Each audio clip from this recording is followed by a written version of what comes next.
Morbid Angel, you heard it here first. Moving swiftly on here at Grass Pop Metal Meeting, one of the most hotly anticipated albums this year is Typo Negative's new album, October Rust. It's out on the 2nd of September, and I'm very pleased to say that Typo Negative are joining me here at Grass Pop, and I've got Pete and Josh here with me backstage at the festival. So actually I haven't actually grown, it's more like that.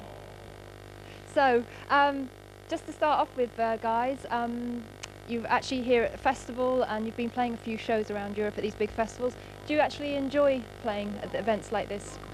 I enjoy meeting fans, but that's the extent of it. This festival thing is truly not for me. Why not?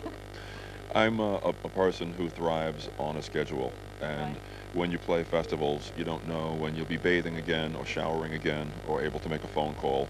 Or what kind of creature they have killed that you'll be eating for catering. So you like a little routine. And talking of schedules, the actual album took a lot longer to record than you anticipated, didn't it, Josh? You actually had to turn down some tours in America. Why did it take so long? Oh, because we're very bad players and we have to do a lot of takes over and over again to make sure it's right.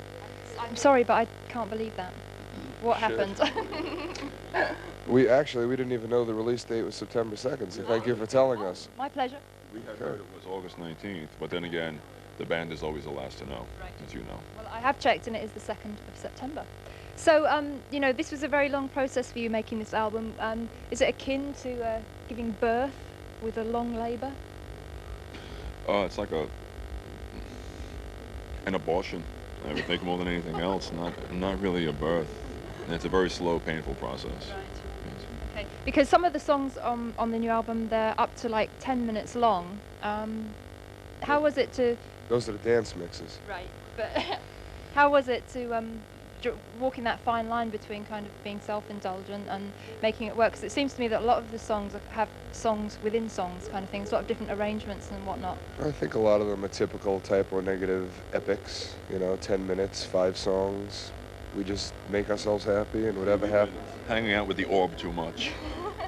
And if they could put out a single that long, we figure we can do it too. Oh, absolutely. And if you make a 10-minute video, we play it, definitely. But I mean, can you tell us a little bit about the songwriting process this time around? Was it any different to the previous albums? Did you, because you've done a lot of touring, must have made you a lot like tighter as a band, and you must have had a lot of momentum. That is true too. The problem with songwriting on the road is being motivated and finding subjects to write about. You know, sitting in the back of a tour bus for 2 years does not give one too much inspiration. So I had to do some soul searching. Unfortunately, I did not like what I found there, so I searched the souls of others and stole their ideas instead. Okay. Well, we'll talk to the guys some more in just a moment, and still to come, we've got the world premiere of the new video from Sepultura, Ratamahata. So watch out for that, but right now we're going to have some more Typo Negative. Check this out.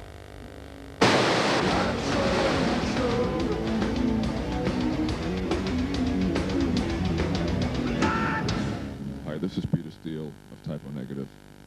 These are some of the things both myself and the other hippies in my band dislike about festivals. The first and foremost is the lack of toilets at the locations to which we're assigned. If Vanessa would turn the camera towards my friend Josh, you will see that Josh cannot find a bathroom, and he is resorting to what comes naturally. What he will use for toilet paper is another mystery. I would advise viewers out there to not shake Josh's hand. Well, I think we've seen enough of Josh right now. Thank you, Josh. See that vertical smile? Great.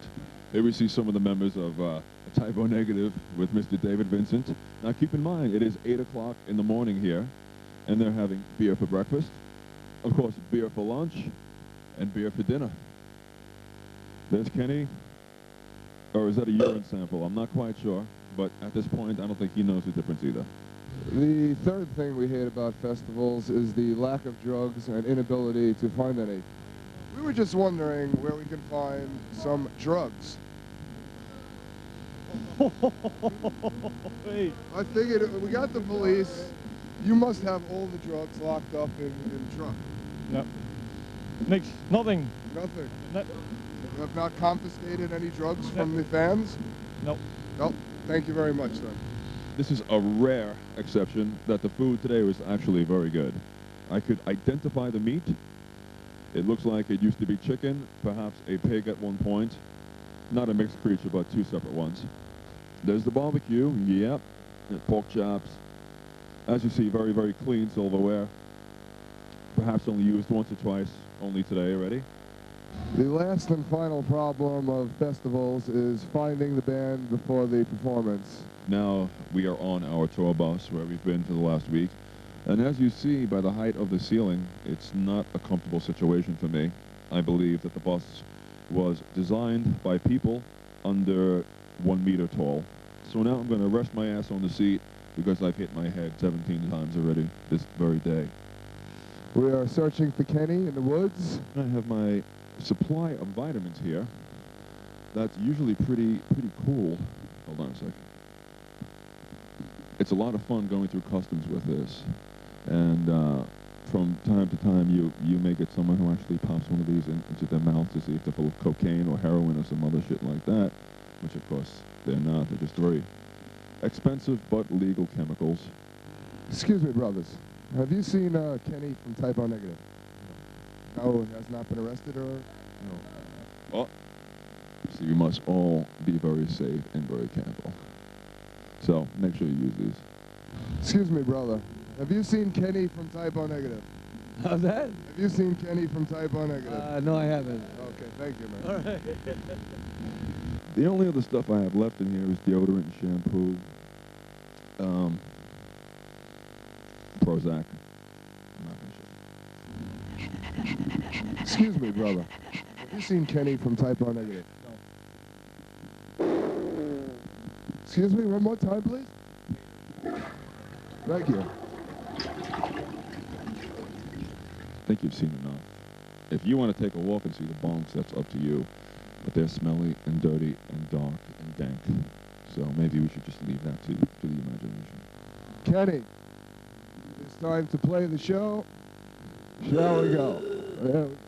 This is Peter Steele signing off somewhere in Belgium with Vanessa sitting directly across from me. So we're going to turn the camera off now and really have a good time after this. So, cheers.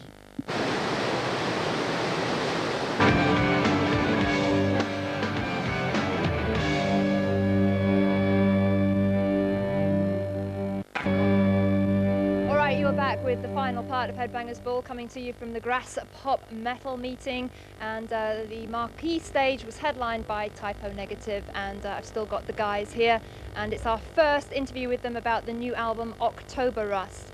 And going back to talking about the new songs, Pete, I understand that some of them were kind of very spontaneous and immediate, and some of them were ideas from your whole musical career. Is that right? That is quite true.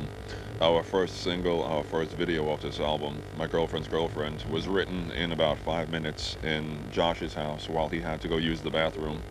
And I was sitting there and not in the mood to play with myself, so I played with the guitar instead and came up with this little stupid song, and the band liked it, and we went ahead and recorded it, and it turned out to be the first single, strangely enough.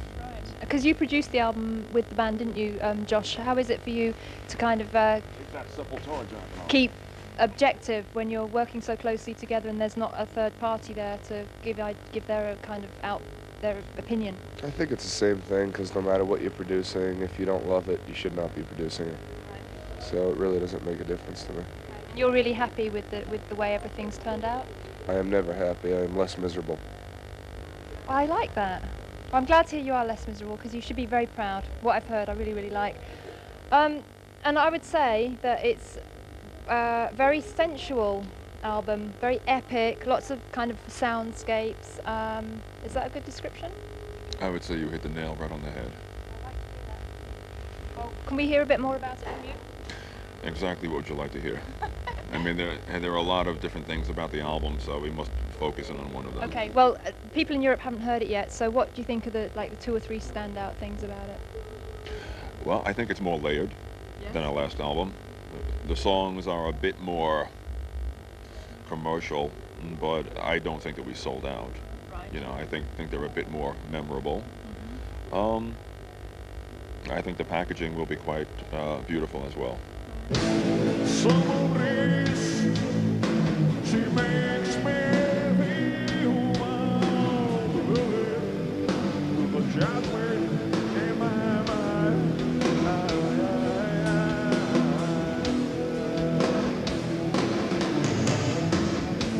Summer breeze, she makes me feel warm.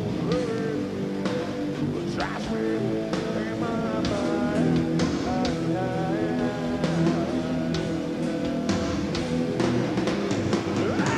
Looks like you've been looking more to your like pagan influences, and what with the album title, is that how it all fits together? That's true too. You know, I'm not a big fan of Christianity. As you know, Christ died for everyone's sins but mine. So he said in a dream. And so now I look towards my roots, which are Northern European. Right. Excellent. Okay, so you're doing these European festival dates, and then is it back to America then? What happens next for you? It'll be 2 months in America and then probably a pretty extensive tour of Europe later half of the year. Okay, well, thank you very much. I must add, though, we're supposed to be playing Donington. Oh, I forgot. That is confirmed. I beg your pardon. 17th of August, you're headlining the second stage at Donington. Yeah. Thank you.